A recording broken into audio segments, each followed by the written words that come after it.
Hey guys, today we're going to learn how to check Snapchat backup, and all you have to do is to launch your Snapchat application. Then you're going to tap on our chats.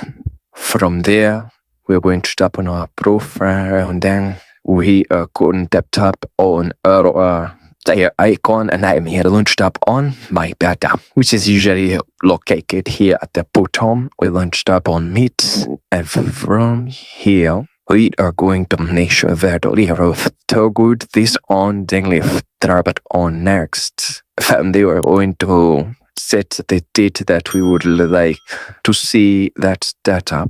And from there, we are going to tap on submit. Once you tap on submit, our data is going to be downloaded, and it usually takes about 15 to 10 minutes. And from there, we're going to receive an email address telling us that the data that we've downloaded is finished. And from there, we are going to be able to access all our backup. And thank you guys for watching this video. Please do like and subscribe, and I'll see you guys on the next video.